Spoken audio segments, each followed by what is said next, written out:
The wind in Redemption Gulch had a voice, and it spoke of grit and endings. It was a coarse, rasping sound that scoured the paint from the clapboard buildings, leaving them the color of bone, and it whipped the dust from the single unpaved street into a perpetual tan haze that coated every hat brim and settled in the lines around every eye.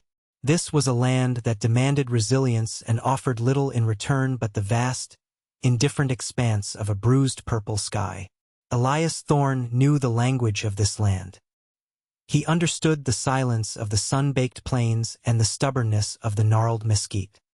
He was a man carved from the same material, quiet, weathered, and unyielding. His face, shadowed by the brim of a worn hat, was a roadmap of a life lived largely in solitude, the quiet grief for a wife and child long buried etched into the set of his jaw.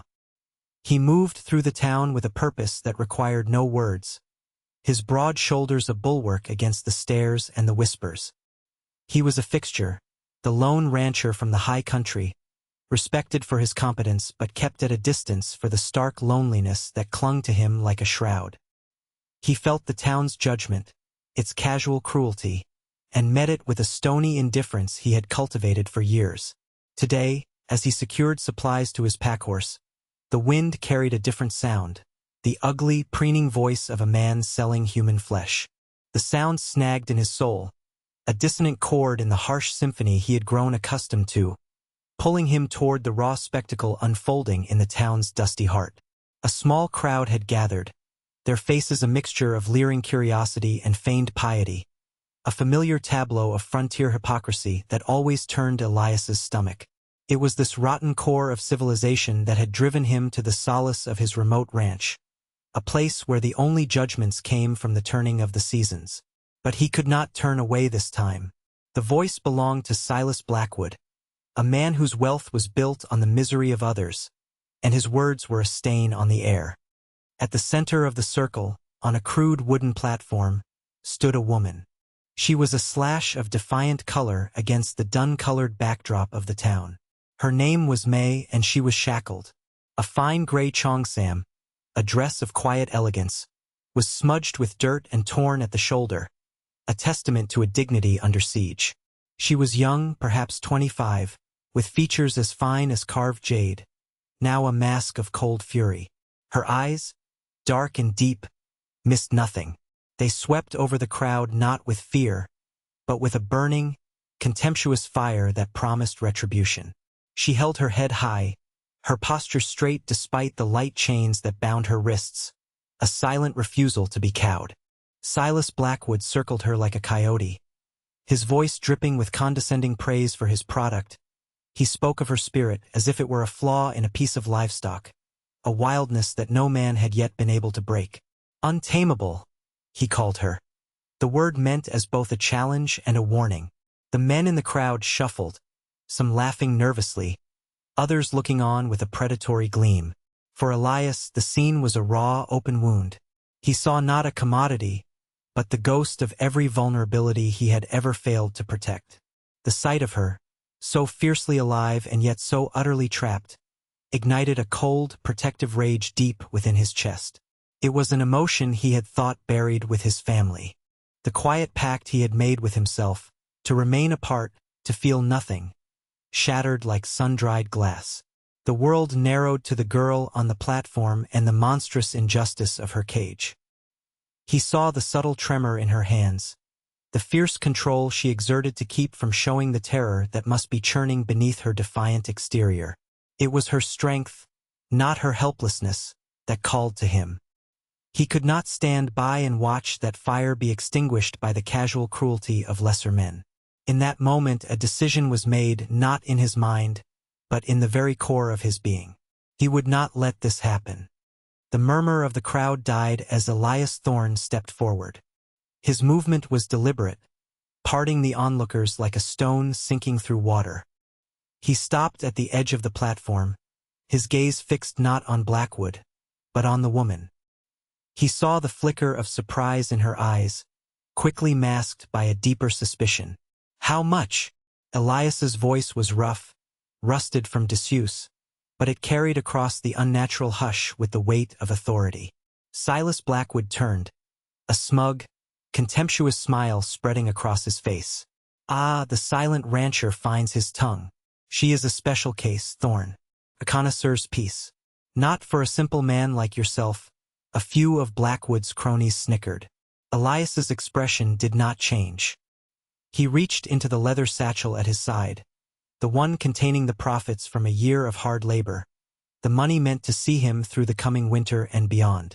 He pulled out a heavy canvas bag and tossed it onto the platform. It landed with a dull, definitive thud of gold coin that silenced every whisper. "That is everything I have," Elias stated, his voice flat. "Is it enough?" Blackwood's smile faltered.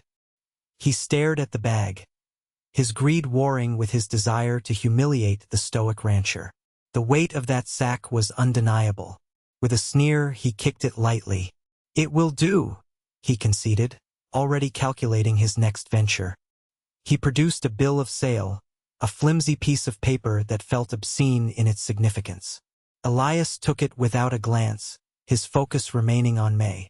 He stepped onto the platform, ignoring Blackwood and the gawking crowd. From his belt, he unhooked a small, heavy tool used for mending fences. He knelt, not before her, but beside her, and with two sharp, precise movements, shattered the links of the chains at her wrists.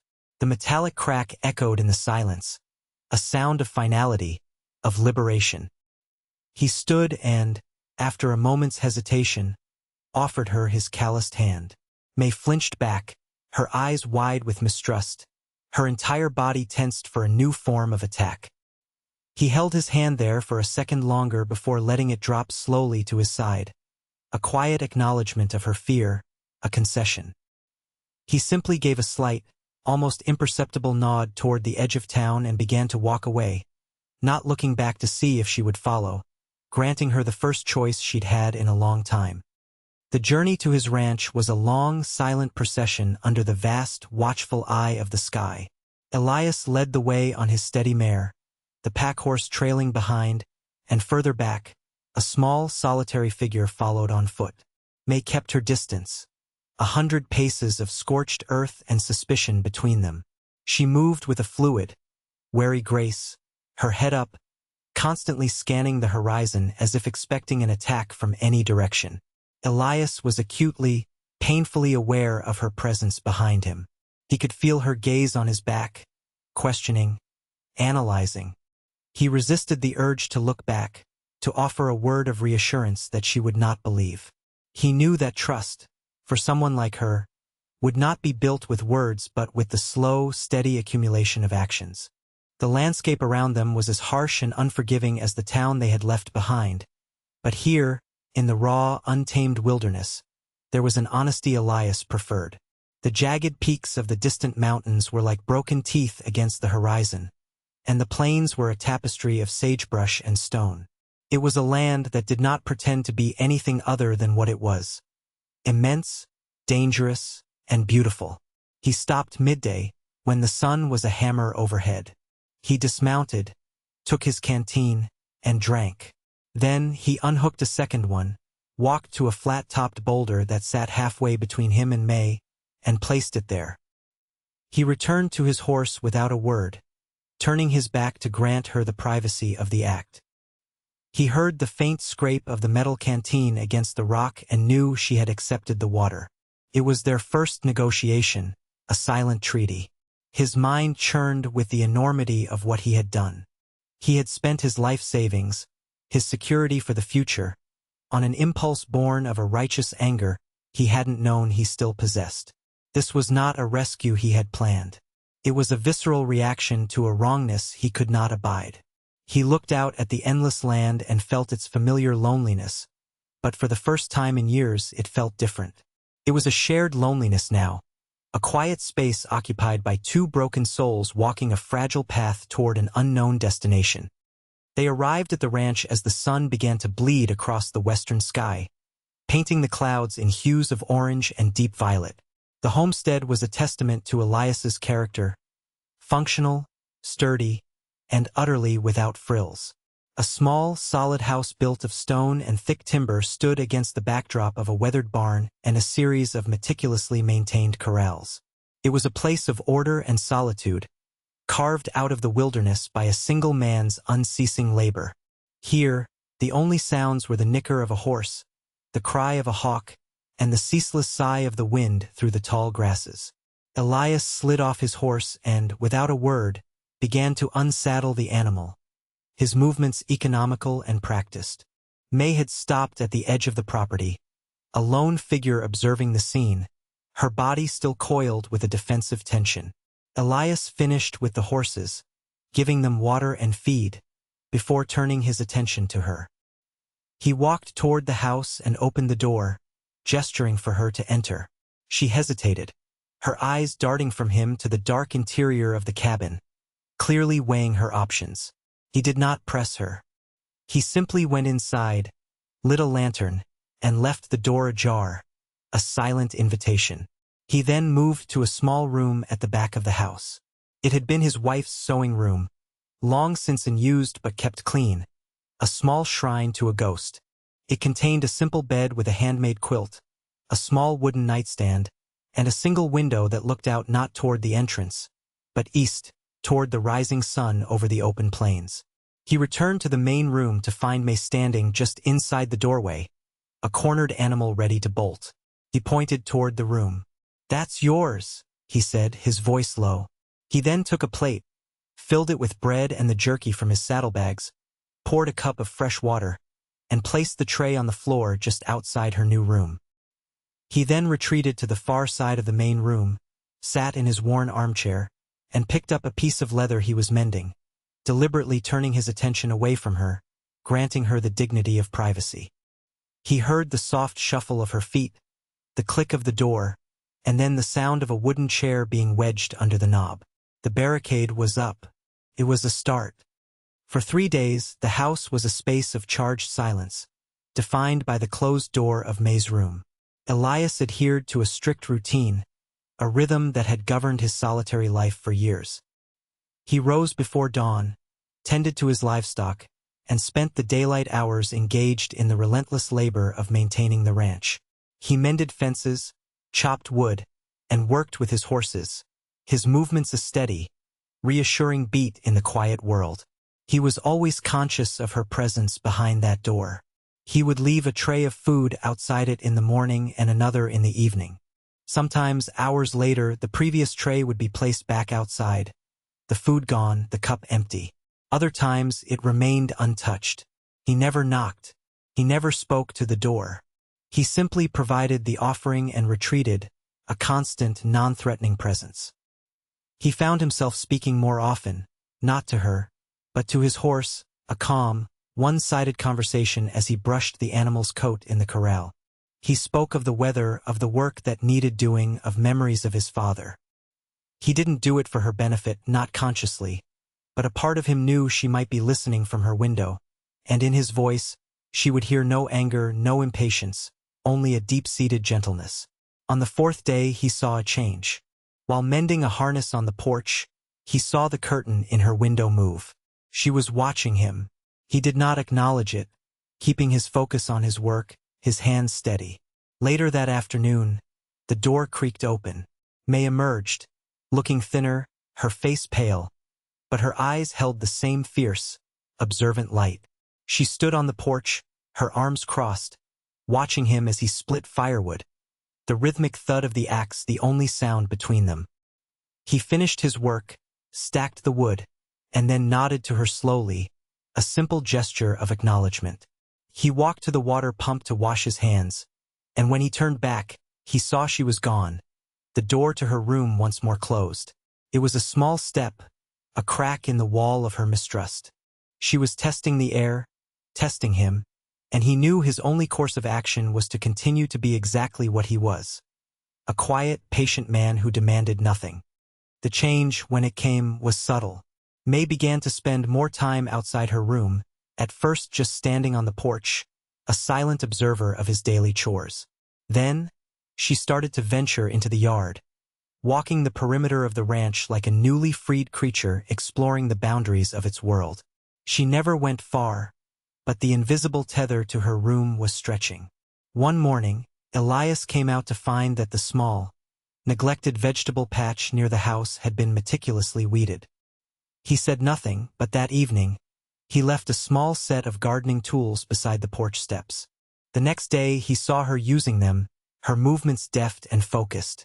She was reclaiming a piece of the world for herself, making something grow.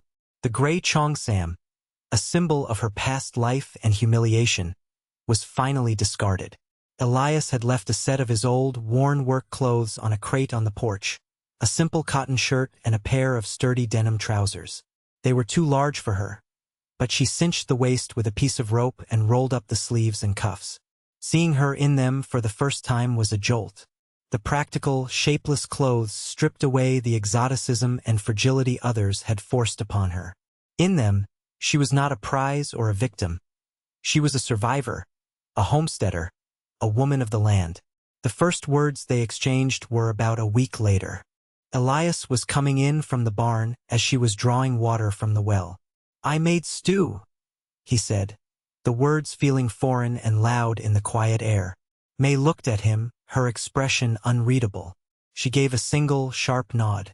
Later, as they ate in silence at the small wooden table, the space between them felt less like a chasm and more like a respectful distance.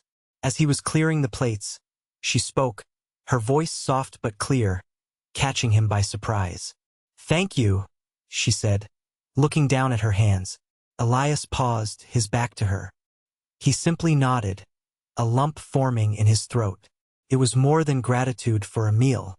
It was an acknowledgement, a concession, the first fragile thread of a bond being woven in the quiet solitude of the high plains. A week later, the sky turned a bruised, angry gray. A storm rolled in from the mountains, not with a slow warning but with a sudden, violent fury. The wind shrieked around the corners of the stone house, and rain came down in solid, driving sheets that blurred the world outside the windows.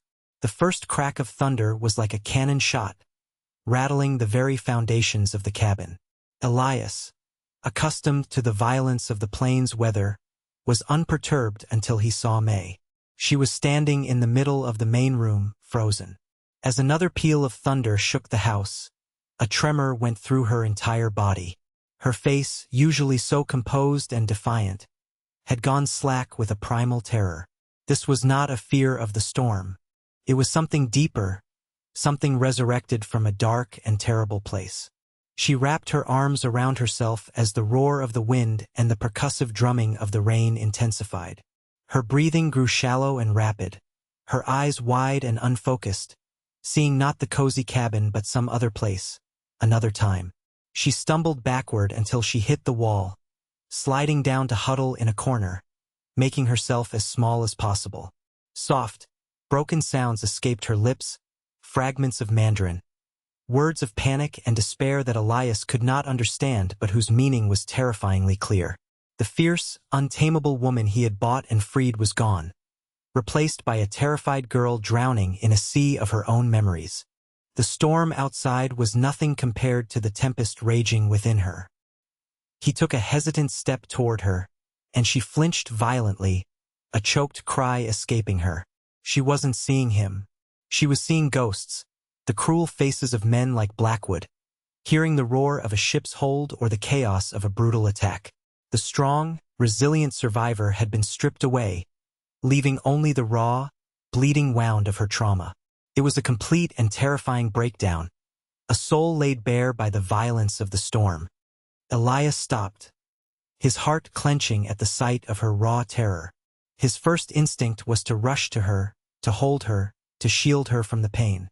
But he saw the wild panic in her eyes and knew that any sudden movement, any touch, would only be perceived as another attack. He had to anchor her, not overwhelm her. He remained where he was, a solid, unmoving presence in the maelstrom of her fear. He lowered himself slowly to the floor, mirroring her position but across the room, creating a space of safety, not confinement. He began to speak, his voice a low, steady rumble, a counter-rhythm to the storm's chaotic symphony. "May," he said, his voice calm and even, "you are safe. You are in my house. It is just the rain." He did not offer empty platitudes or tell her not to be afraid. He gave her facts, simple, solid truths to cling to. The walls are stone. The roof is strong. You are safe here, he repeated the phrase. You are safe, over and over, not as a question or a command, but as a statement of unwavering fact. He spoke of the ranch, of the land, of the quiet rhythm of their days. He described the hawk he had seen that morning, the way his horse whinnied when he brought it oats, the stubborn wildflowers growing between the rocks. He painted a picture of the world she now inhabited, a world of peace and solidity, trying to pull her from the drowning currents of her past. For what felt like an eternity, she remained lost, her tremors racking her small frame. But slowly, gradually, the rhythm of his voice began to penetrate her terror. Her panicked gasps began to subside, replaced by deep, shuddering sobs. The storm within her was breaking. When the crying finally softened to exhausted silence, he moved, slowly, deliberately. He retrieved the thick wool blanket from his own bed and approached her cautiously. He knelt beside her, not touching her, but simply holding the blanket out. Her eyes, red-rimmed and filled with a profound weariness, met his. In them he saw not suspicion, but a flicker of exhausted trust. He gently draped the blanket over her shoulders. She leaned into its warmth, a small, almost imperceptible movement, and did not pull away. The storm outside raged on, but inside the small stone house, a fragile peace had been won. The morning after the storm was unnaturally still. The world outside was washed clean, the air crisp and smelling of rain-soaked earth and sage. Inside the cabin, a new quiet had settled, one not of tension or mistrust, but of shared vulnerability and emergent peace. May was asleep in the armchair, still wrapped in the wool blanket, her face softened and unguarded for the first time. Elias had sat watch all night, keeping the fire going, his presence a silent promise of safety. When she awoke, she did not startle. She simply looked at him, her gaze clear and direct. The walls that had stood between them for so long had been washed away by the storm.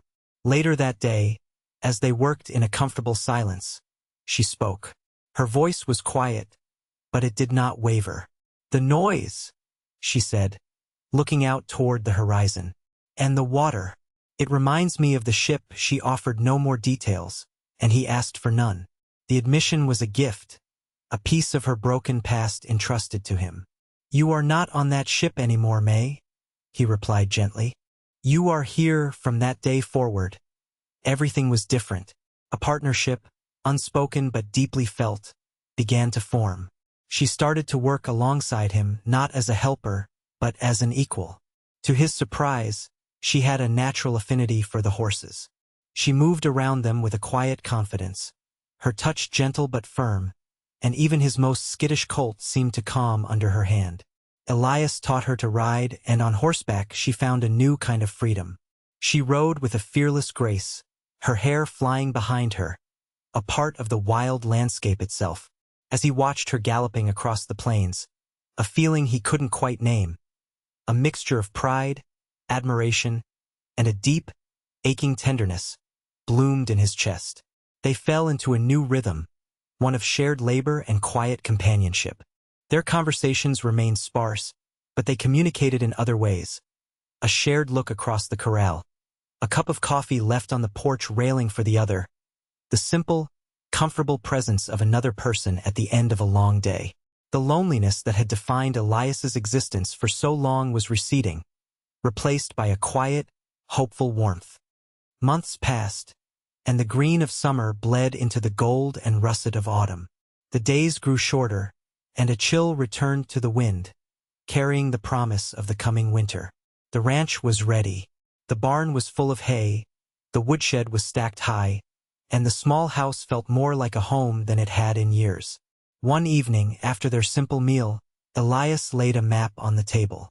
He traced a route with his finger, a long, winding path that led from their isolated valley to a city on the coast, a place he had heard had a thriving community of Chinese immigrants. Next to the map, he placed a leather pouch heavy with coins, more than enough for a stagecoach ticket and a new start. May looked from the map to his face, her expression unreadable. "You are free," Elias said, his voice steady despite the painful clenching in his gut. "This was never a prison. You can go. Find your own people. No one is keeping you here." It was the hardest thing he had ever done. The thought of returning to his profound solitude was a physical ache. But he knew this was the final, most important test. He had bought her to save her, not to own her. Her freedom had to be absolute, a choice made without coercion or obligation. He was offering her the world beyond his ranch, even if it meant his own world would become empty once more. May stared at the map for a long time, her finger tracing the route he had shown. She picked up the pouch of money, feeling its weight in her palm. Elias's heart sank. He had given her a way out, and he was sure she would take it. He turned away, unable to watch her leave. Then he heard a soft thud. He turned back. She had placed the pouch back on the table. She slid it and the map back across the wood toward him. She met his gaze, and for the first time, he saw a soft, genuine smile touch her lips. "This is my home, Elias," she said, her voice full of a quiet, unshakable conviction. She stood, took their empty plates to the wash basin, and began to move about the cabin with a sense of belonging, her presence as natural and essential as the fire in the hearth. Elias looked out the window at the vast, darkening plains, the loneliness gone, replaced by a profound, heart-filling peace. The lone rancher was no longer alone.